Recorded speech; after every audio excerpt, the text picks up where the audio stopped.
I saw him race sometime. I feel very lucky. He was one of my favourites. So Bart bought him at the New Zealand sales in 1960 for 2,300 guineas. Typical Bart when he was asked, why did you buy Sometime? Because he was the best colt in the sale, and he turned out to be a beauty, didn't he? So Bart took his time with him. He didn't race him much as a 2-year-old until late April, and then as a 3-year-old the horse took off. In fact, he ran in the Caulfield and Melbourne Cups. Bart lost his licence on December the 1st, 1961 for 12 months. So the horse was transferred to Les Patterson. Now the owners of Sometime were the Lucky Lees, Bob and Jack. They'd owned Comic Court, the 1950 Melbourne Cup winner, who was trained by Bart's father.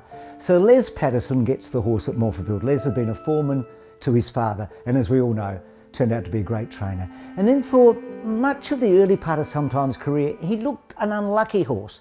He was second in a Caulfield Guineas, third in a Victoria Derby, second in 2 Adelaide Cups when he was favourite, fourth in the Caulfield Cup, etc, etc.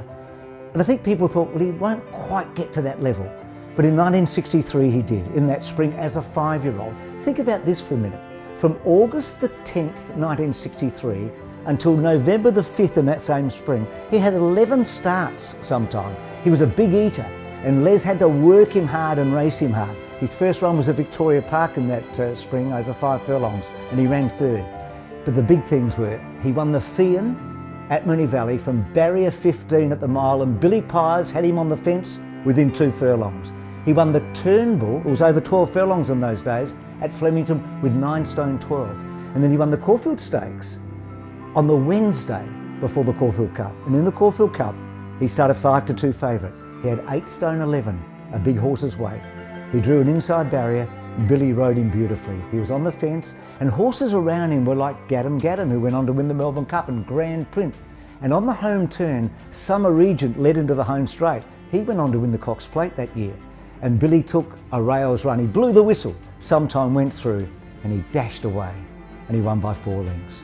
So he won the Fian, the Turnbull, the Caulfield Stakes, and then 3 days later the Caulfield Cup. He was favourite in the Cox Plate and ran third, and favourite in the McKinnon, and he ran second. 22 wins all up. A fantastic horse. Think about 1963 when he won. Between 1963 and 1969, South Australian trained horses won 5 of the 7 Caulfield Cups, 6 of the 7 Melbourne Cups. Of the 14, 11 were South Australians, 9 different horses. 8 horses from the 1960s are in our Hall of Fame.